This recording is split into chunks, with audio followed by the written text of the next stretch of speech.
a second plane flew into the second tower of the World Trade Center.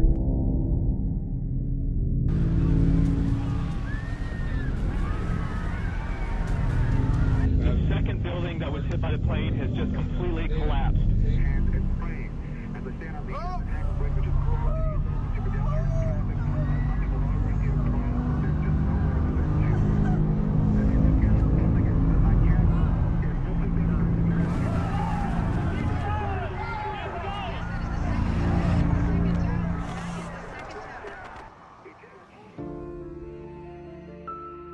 It collapsed. The top floors collapsed down.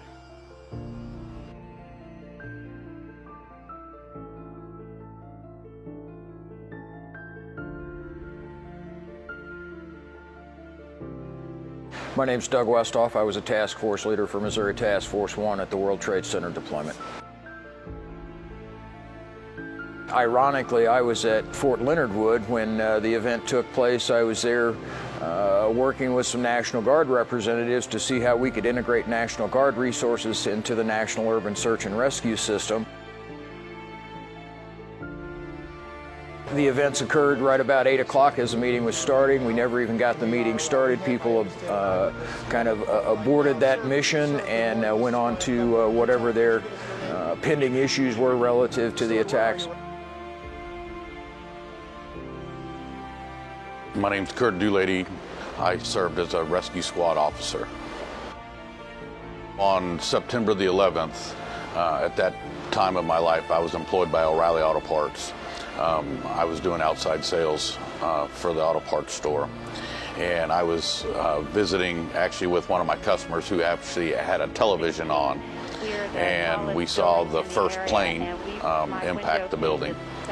And started kind of watching the news a little bit, and then obviously the second plane impacted the tower. And so then at that point I excused myself from my daily business and came here to the warehouse assuming that we could be potentially activated.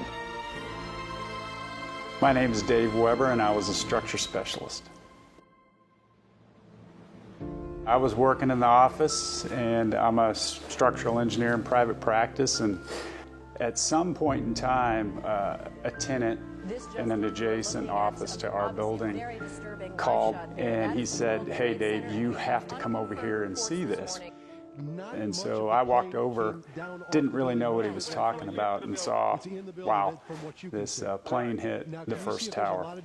And shortly after, when we were talking about it, because they thought it might have been an accident or something like that, shortly after that, we watched the second plane hit, and it was obvious that it was purposeful at that point. My name is Brian Gladney. I was the technical team manager for the World Trade Center deployment. September 11th is my birthday, and my wife at the time and I dropped off our son at 3rd grade, and she says, "What do you want to do for your birthday?" And I said, "Well, I have a bunch of task force stuff to do." We had the entire equipment cache opened up, doing a physical inventory. So every box off every pallet on the ground, opened up, verifying every item, because we were low on the deployment plan at that point. And this seemed like a good time to do that. And so even though it was my birthday, that was a lot of stuff that was left undone. My name is Scott Olson. I was Assistant Fire Chief for the Boone County Fire District and a task force leader with Missouri Task Force 1. That day I was at the doctor's office actually having my knee looked at for an injury when Assistant Chief Jeff Scott called me and said that a plane had crashed into the World Trade Center. He didn't know whether it was a big plane or a small plane. He was just making me aware of the situation. He called me a little while later and said that it was a large plane and that I should turn on the news if I could go somewhere and see a TV and watch what was going on. So I went out into the reception area at Columbia Orthopedic Group and saw the television and realized what was going on, and went back in and told the receptionist that I had to leave and go back to the fire district headquarters.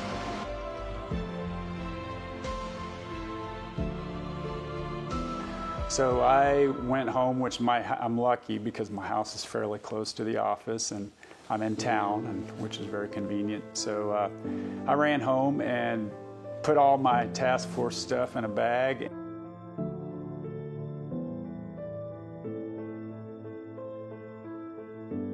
After I arrived here and helped start preparing equipment, ran home, retrieved my deployment bags, and then I actually, my kids at that point were going to 2 Mile Elementary School.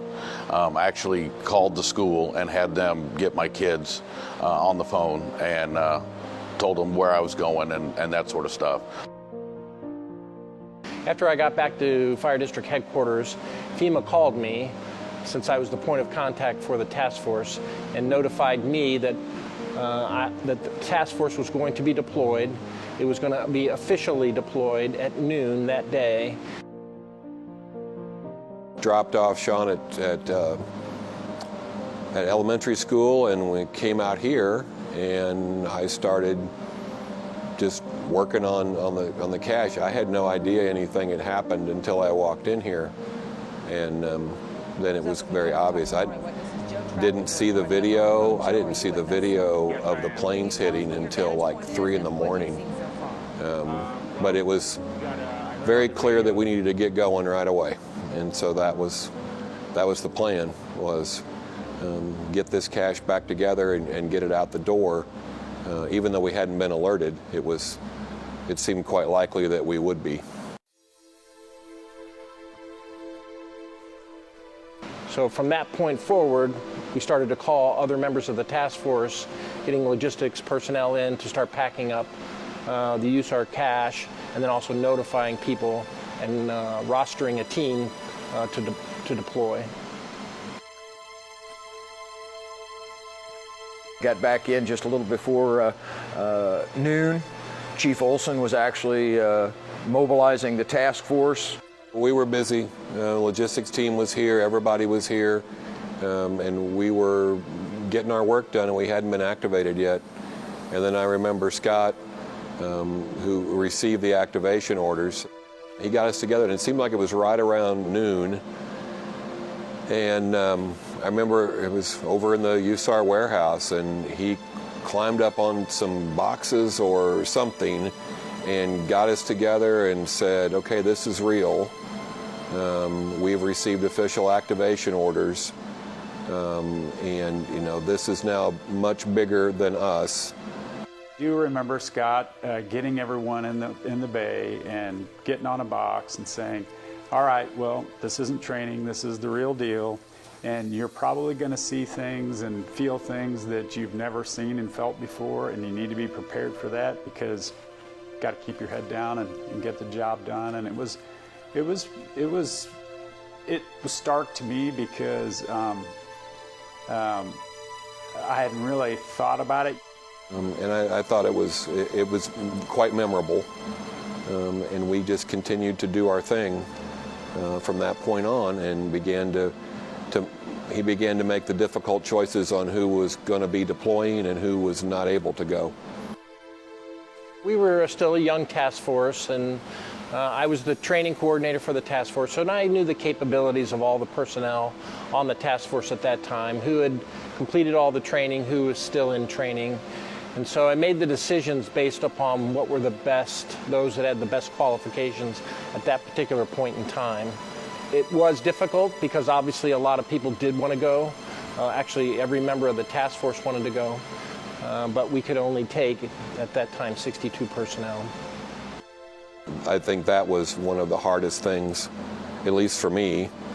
My wife at the time had trained to be a canine handler, had a dog, was ready to go, had spent hours and hours on this, and we made the decision as a couple that both of us should not go. We have a child, and so someone had to stay back.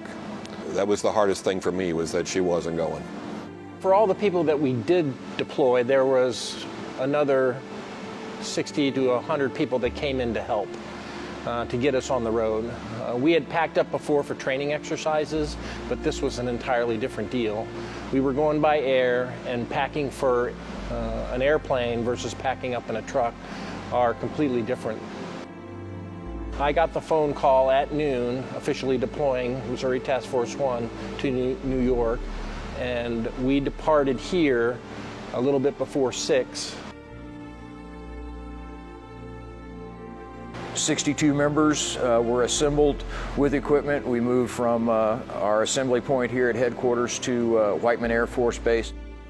That in itself was a very big event, as the first real deployment the task force had.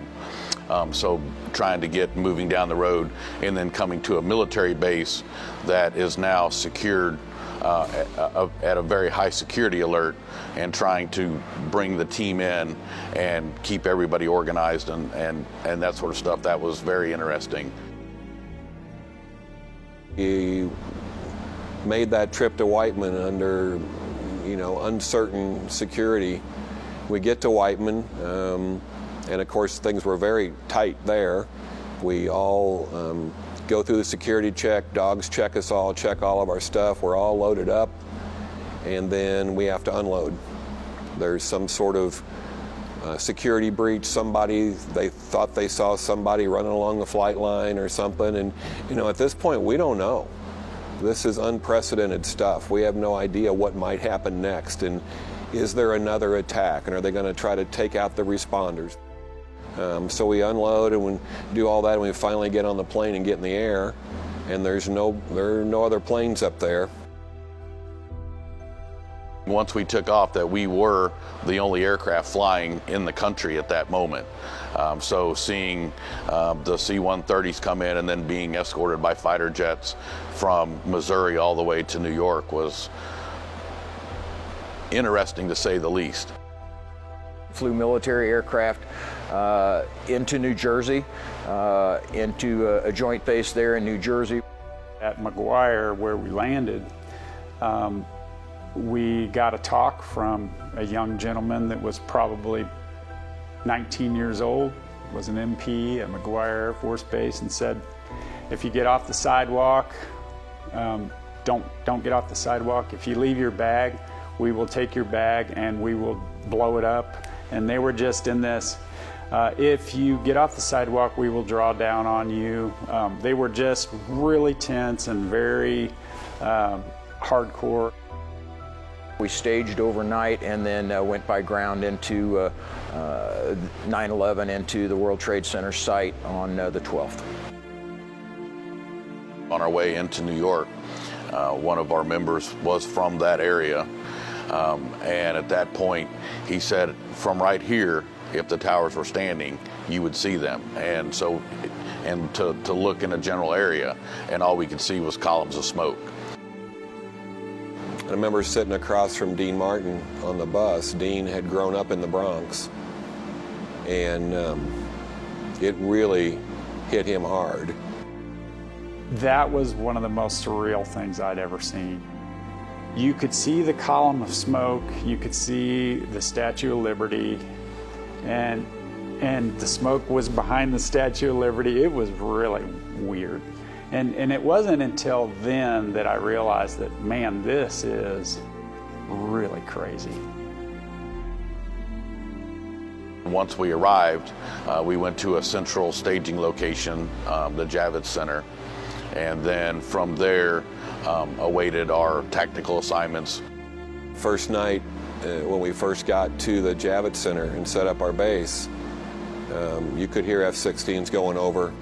There were some serious individuals on the roof with some serious armament, because that's, we didn't know. Again, the secondary device sort of concept is that they come after the responders. And so if they did that to the Twin Towers, why wouldn't they take out a convention center full of us? And so there, it's a huge, huge convention center, huge open floor space. And so all the teams were given a certain amount of floor space. And in there is where we stored equipment. We would also sleep, and we basically slept on the floor.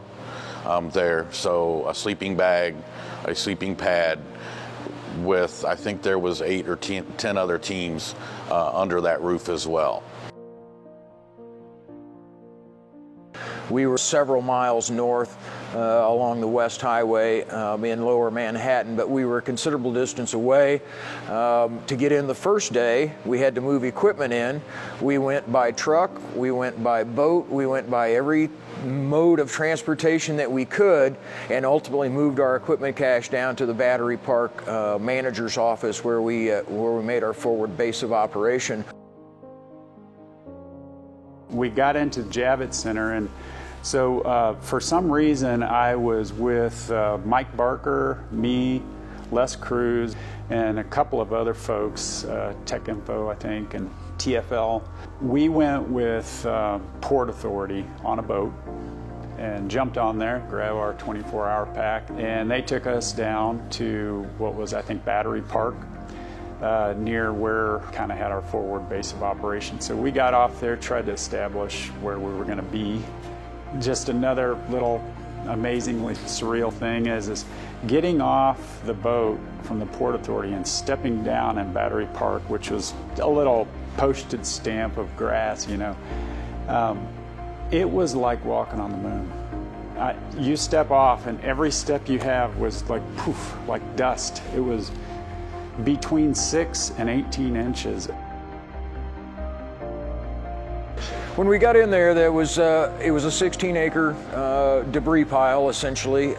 We were assigned to the southwest corner, along with Pennsylvania. They essentially had 8 teams working. They put 2 on each side. We happened to be able to find a forward base of operation in Battery Park. We did area search in adjoining office buildings all around the south and the west side of Ground Zero.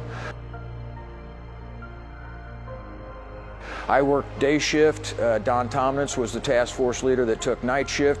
We split our team in half, a 62-member team. We split them in half and maintained a 24-hour presence on the southwest corner of Ground Zero. I integrated with the incident support team ops chief, who was in contact with FDNY's ops personnel, and that's really where the mission tasking came from. So as missions would come in and they had a particular need on that southwest side, it would be a radio contact from the incident support team to myself. I would assign squads or components of the workforce that I had to deal with whatever that mission was, and that was really our management flow. Was from FDNY through the incident support team down to the task forces. We would affect whatever missions we were assigned, report that back up, and remain in a ready position.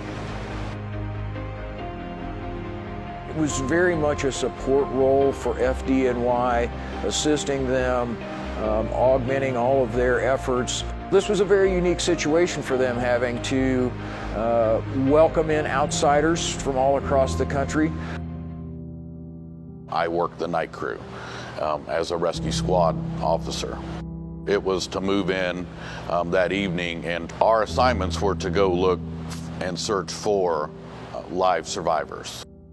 Coming in the dark, there were several obstacles, hazards that we had to be constantly aware of, and we referred to those as widowmakers.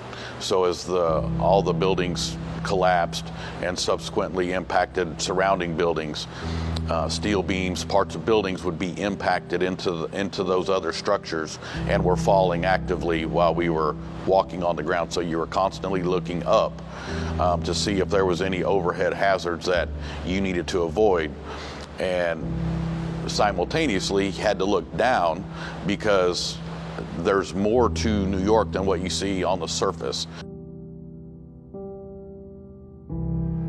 My first assignment was the Marriott Hotel, which was smashed down to about the size of the Tiger Hotel from some 20-some stories, with debris hanging everywhere, things hanging out of large pieces of steel hanging out of the sides of 100-story office building kind of thing is just very unnerving. The size and the scope was very, very intimidating. The way that we handled that was that there were 8 teams in there and an incident support team that was in constant communications with FDNY's leadership, and they had specific missions. You can't stand in that window and look out at that pile, particularly with that beam that was bent. I remember that very clearly.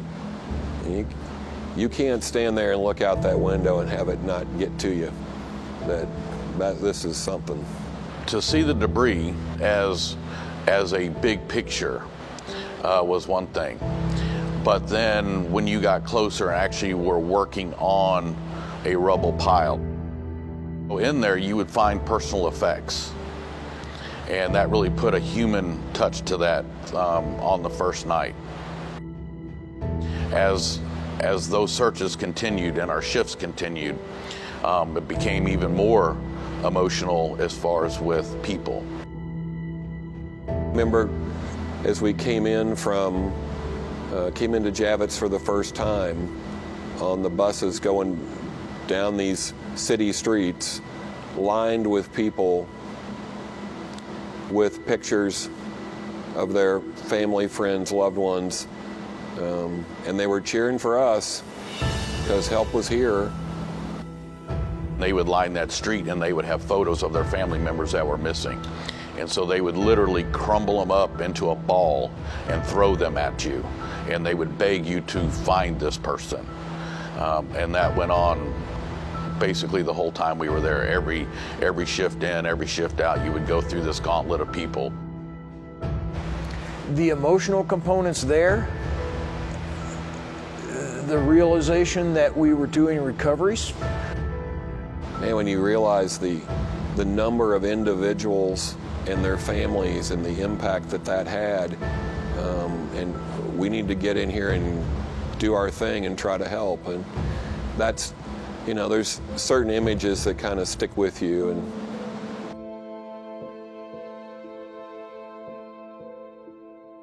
there wasn't a lot of heavy rescue types of things being done.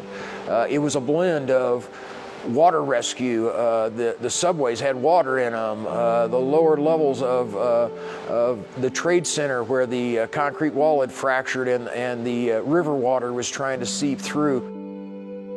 We got involved in very unique missions as well. There was a piece of steel sticking out of a building on the west side that the slope was such that it could have slid out of the building that it was impaled in, and we had rescuers down below, another 20 stories down below, that were doing recoveries, trying to get into underneath fire trucks and that sort of thing. So our heavy rigging folks actually took cable up into that building and tied that piece of steel into the superstructure of that building to prevent that piece of steel from sliding out and creating further injury. We used our structural engineers to watch what we called as the three sisters, the three spires that were stuck into the debris pile on the west side where we were working. The question was, as we continued to lower the debris pile, were those affixed to something, or were they just jammed in the debris, and as we lowered the debris pile with our delayering efforts, would those become unstable? My job as the structure specialist is kind of a safety person. Specifically, some of the things I did was I helped monitor with, then it was a theodolite, we use a total station now, help monitor some of those flowers, which are the big column pieces that had fell from the towers. It was a big concern, when we were removing debris, are these flowers sufficiently supported? Are they going to fall on a worker or a rescuer? And so I spent quite a bit of time monitoring that. Had they moved any more than a fraction of an inch, they could activate an evacuation signal and clear the grounds underneath that. And also kind of evaluating pieces of the structure and pile that we were operating in, so everyone felt comfortable with where we were and where we shouldn't go. For example, there was a big walk bridge, pedestrian bridge by the Winter Garden that was kind of off its support a little bit. And so, you know, that's a great suggestion for me is, hey, let's not hang around down here. Let's not go here. Let's send the dogs and see if we get a hit. If we don't, let's stay away from that. Let's focus on other areas.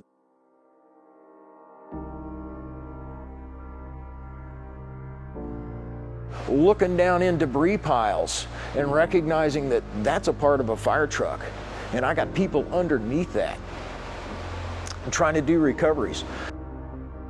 I can remember when we first got there at the Southwest Sector, we were having difficulty working right at first because the FDNY, they had, you know, 4 sectors. We were in the Southwest Sector. The chief, FDNY chief of that sector, kind of controlled the operations there, and of course they were very obviously super emotional about, because it was their guys. There was a particular location near Winter Garden that they had sort of a command post, and it was by a fire truck. A lot of where we operated, we could see that fire truck, but it was very, very thin at that time. And so right at first, these guys just didn't want to let us work because they wanted to take care of their guys. And I just specifically remember a big breakthrough. I think this pile's very stable because of all this momentum locking this stuff in here. You know, I really think that we can get in here and get these guys out with some dignity, and then you can tear into it. And so we kind of went back and forth, and you know, Les was chiming in, and at some point the FDNY chief said, do what the yellow shirt guy says, let him go in there. And so at that point, and then thereafter, we were actively operating in that Southwest Sector. It was pretty cool that it worked out that way. Early on in the operation, when we found a firefighter, Missouri Task Force 1 folks communicated that to FDNY's personnel. We backed off and allowed FDNY to do the recovery of their own personnel. Over the 6 or 7 days that we were in there, integrated with FDNY folks, we became known as the Missouri guys in yellow, as we were wearing yellow Nomex shirts, easy to identify, and built such a rapport with those folks that ultimately by the end of the event we were actually allowed to do some of those recoveries. It was a growing experience as we made lifetime friendships with those people, built some great relationships, and they trusted us, and that meant a lot. My role back here was to support the families and ultimately to support the task force from a distance. I knew that they were under tremendous stress. I knew that they were seeing things, experiencing things that they will, had never experienced and probably never will again.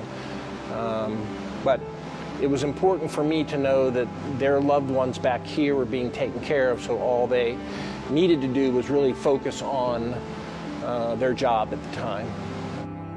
I communicated on a daily basis with Doug Westhoff, the task force leader, and other members of the task force to understand what was going on, to remind them that I was there for them, for their families, and if they were hearing from their families that there was assistance needed or whatever, that we would take care of that.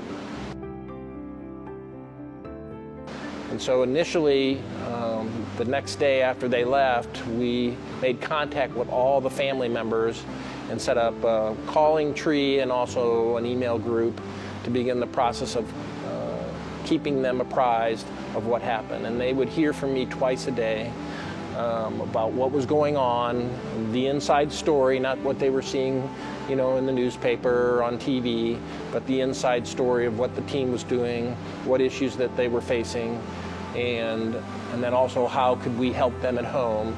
Did they need their lawns mowed? Did they need somebody to go to the grocery store for them? Did they need somebody to pick up the kids from school? 2 technical team managers, now it's logistics managers. Dennis A. Holt was the other. I think I was supposed to be days and he was supposed to be nights, but we didn't stick to that. We were both up all the time. We would make sure that if one of us went to sleep for a couple hours, the other one was awake. Family support was a big deal. It was a big deal to those of us that were gone. It was a big deal to our families who were home. Scott and a number of folks back here were handling that. And it was comforting to us to know that that was being taken care of. We were able to make phone calls. I don't remember exactly, maybe not the first day or two, but after about day 2 or 3, things started to get into a pattern, and some logistical things were solved on the FEMA end, and we were able to make phone calls. We knew that it was very important that the families stay in touch with their loved ones, obviously, that were operating in New York, and so we used our communications capability, primarily dealing with the technical team managers, Brian Gladney and Dennis Ahold, along with the communications team members, who was Carter Blumeyer and Jerry Jeffries, to create a variety of lines of communications into the members of the team from their family members. We were trying to feed people, find places for them to sleep, make sure they had clean clothes, make sure they had showers, and try to coordinate all that with the 8 or 10 task forces that were all co-located at Javits. And then our comm guys, Jerry Jeffries and Carter Blumeyer, who could make rocks talk to each other, I'm confident, set up a repeater system on top of One Pin Plaza with an antenna and a repeater, and we were the first task force that was able to talk portable radio to portable radio from inside the Javits Center all the way to the pile, because of the magic those guys pulled off. So I didn't go down to Ground Zero for a couple of days, maybe 3 or 4 days, I don't remember anymore, but I felt like my role was to make sure the base was set up, not to go down and be a spectator. But I needed to see it, to see if there was something else we could figure out to support operations there, particularly once they started getting more and more search missions. We wanted to make sure logistics was doing our job. That was, I don't have words to describe that. I remember the spire that was sticking up, kind of a bent beam that we had a transit on that we were watching as a safety concern, and just the magnitude of it, you don't really appreciate it on TV. While we were there, President George Bush did come in. I remember this very well. I was actually sleeping, and I was awoken by a dog. I thought it was one of our dogs, but no, it was a Secret Service dog. Once the dog woke me up and I figured out that the president was soon to arrive, of course, then we all got up and he made his way through the center. I actually had the opportunity when he came in, not only to meet him, but he actually had questions about our operation. One of the more memorable parts of the whole thing to me was when President Bush came, and the day shift folks were at the pile working, and they weren't able to experience that.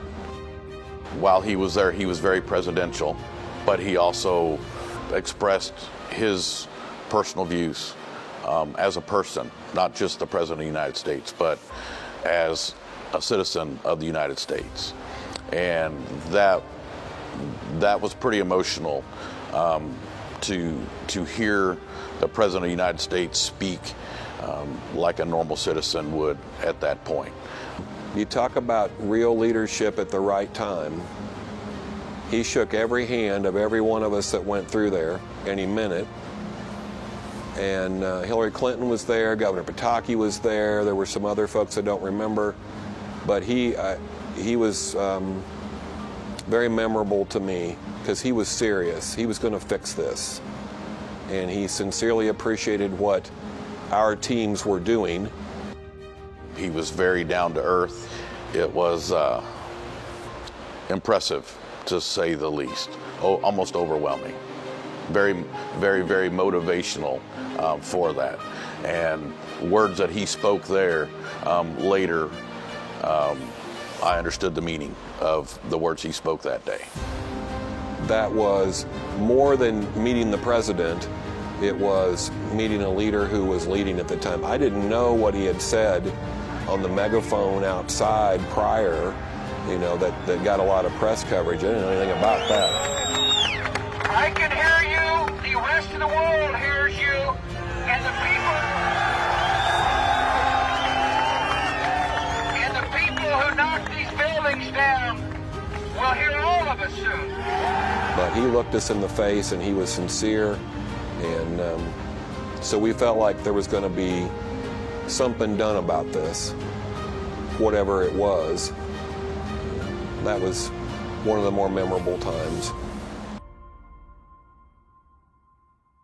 Fire chief at the time, Steve Paulsell, along with the governor at the time, who was Roger Wilson, wanted to go out and visit, you know, provide some care packages and to talk and to express their appreciation for not only their appreciation, but the appreciation of all Missourians in terms of their service to their country. He had asked me to go, and I was appreciative that he did ask me to go, but at that point in time I was very involved with the families and felt that it would be inappropriate for me to up and now lead the families still at the very front end of this event. So I respectfully declined, but appreciated the opportunity to go out. The return home part was probably the most emotional. I think probably fatigue was causing that as well. But we wanted to come home with the Missouri Air Guard. We loaded up our 3 C-130s and came home. It was very emotional. I met them out at Whiteman Air Force Base, so we met them coming off the 3 C-130s from the Missouri Air Guard that brought them home. They were glad to be back, but they had clearly been impacted by this event.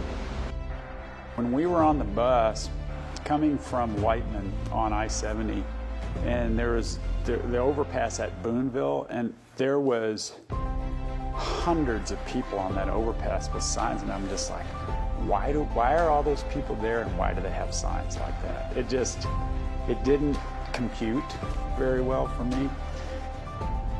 So the homecoming was a bus ride home.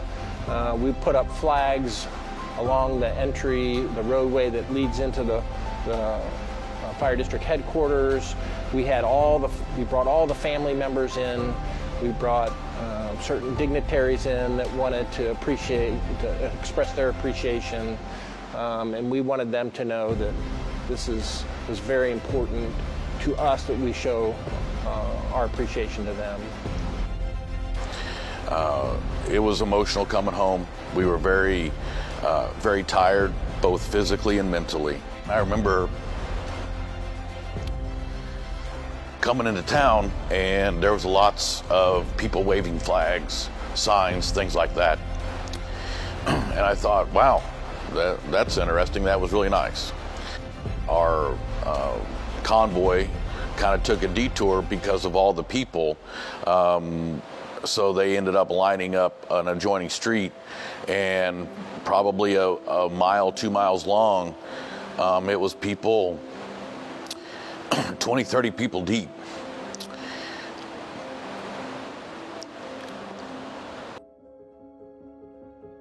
So now we're coming down Business Loop 70, headed west towards our headquarters. And there were literally thousands of people from the curb of the road, both sides of the road, 20, 30 people deep. Kids, parents, you know, all the community, people from other cities even came to greet us.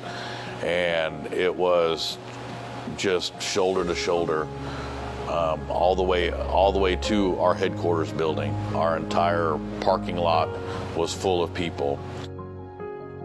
everybody was here. It was a big deal, you know.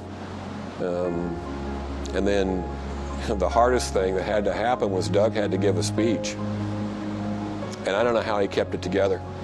It was impressive because I was about to cry the whole time. And he kept it together, and Fire Chief said some things, and then we moved on to try to reintegrate into our families who, you know, hadn't been there for 10 days. It was really hard for me to deal with personally, just in my brain, because I'm not big on pomp and circumstance, and I don't try to make myself a big deal. And it was very uncomfortable for me for people to say that, you know, you're a hero or you're something special, because I think that anybody that were there with our training would have done a great job. And so I just don't think I'm that special, and so it was really hard for me to just accept it.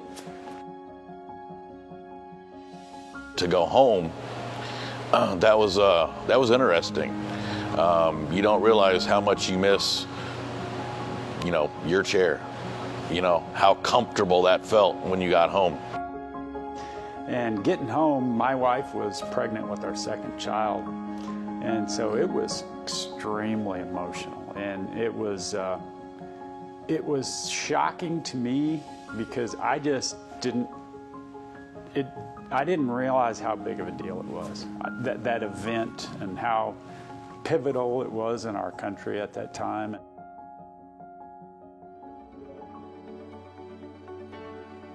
One of the things that really helps keep us going, obviously everyone on the team volunteers their time for this team, for the state of Missouri, for the United States. And so to know that the citizens from all of our communities where we all come from and the state of Missouri as a whole are concerned about our activities and what are we doing. And it adds an extra feeling of gratefulness that we're allowed to do this, that we're allowed to help where we can when we're called, and that we are representing all the citizens of Missouri, whether in the state of Missouri or outside the state of Missouri. There were years of preparation prior to us joining the federal system. In the early 90s, the fire chief at the time, Steve Paulsell, wanted to see if it was feasible for us to develop a task force here in Missouri under the auspices of the fire district. We had gone to several meetings across the country to learn, to listen, and to understand and realize that there was a need for more task forces in the central U.S. Most of them at the time were on the East Coast and the West Coast. We started training programs through 94, 95, doing tiered Rescue Systems 1, Rescue Systems 2 classes, bringing instructors in from the outside.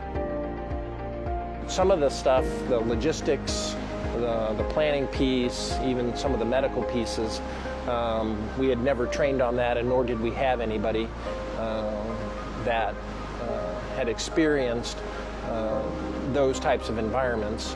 So we had to bring people in. And so all of that ultimately led up to exercises that we did at Camp Gruber and in St. Louis to get the members of the team the experiences of actually going somewhere and having to actually set up a base of operations and live out somewhere on your own, while also during the day going through a variety of rescue drills and medical and rescue scenarios. We had done so much preparatory work in the years in front of that and had already secured almost $500,000 of equipment through some state funding, again through some personal political relationships and those sorts of things that helped move this system along, that Missouri was actually selected as team number 26 because we scored highest in the evaluation. This is probably the largest event that any of us had ever been to. At first, you wondered if you were trained enough, if you had enough training to even be there. And once we engaged, those thoughts went out. It's both very cool and it was frustrating at the same time, because the skill sets that we had developed, breaching and breaking concrete and doing all that heavy rescue stuff, quite honestly, we really didn't employ at 9/11. What we thought we were going to be doing and what we actually engaged in varied a little bit. Yes, there was a cool element to it that we were able to use the skill sets that we had been trained in, the confidence that we had developed, but it was also a stark realization that you're going to have to adapt and overcome to whatever situation you're faced with, because you can't make a cookie cutter solution to national disasters. It just doesn't work that way. I think what we learned is we have to be flexible. That there is no, even though documents indicate that this would be the flow of the event, that's a static document, and we're working a dynamic event, and you have to be willing to adapt and overcome and flex with the uniqueness of whatever mission you're on. What we figured out is it's not just about breaking concrete. It's about the search. It's about moving at a pace to be as productive but yet as thorough as possible. And so with that, things like equipment packaging, personal equipment packaging, things like that, that we discovered that maybe some boxes might be a little heavy. And so from that, obviously, we did some reconfiguration on packing. We did some more extensive training on rigging type stuff. I think the biggest thing was constantly have to be getting better at preparing our personnel for the potential environments that they might experience and the different ways that we may have to deploy and then have to operate in and then have to come back. The other thing we realize is that we're going to work a lot with our National Guard partners. The National Guard plays a significant role in homeland disaster response. And so for many years, actually, we have partnered with the Missouri National Guard to do exercises, training and exercises and planning for these sorts of events. The impact on the fire district as it relates to the 9/11 deployment was that obviously we were losing a lot of our personnel, very active personnel in the fire district. But very quickly, after it was known that we were deploying, fire departments from actually all over the state called us and offered personnel and equipment to come staff our stations. And we took advantage of that to a certain degree.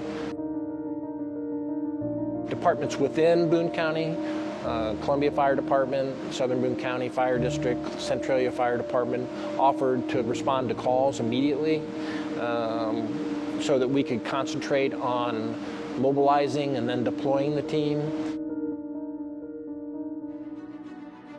Really, some of my takeaways from September the 11th was the personal side of things. It made you think about your own life. So think about all those people that perished. For me, the toughest part was going back home and trying to be normal again. Because to me, my normal is these crises in the office, right?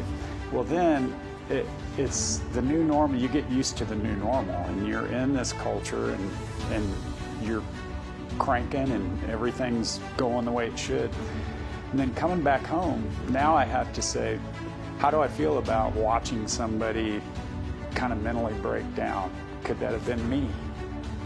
Maybe I got lucky. You know, the emotional components are on a spectrum everywhere from here at home.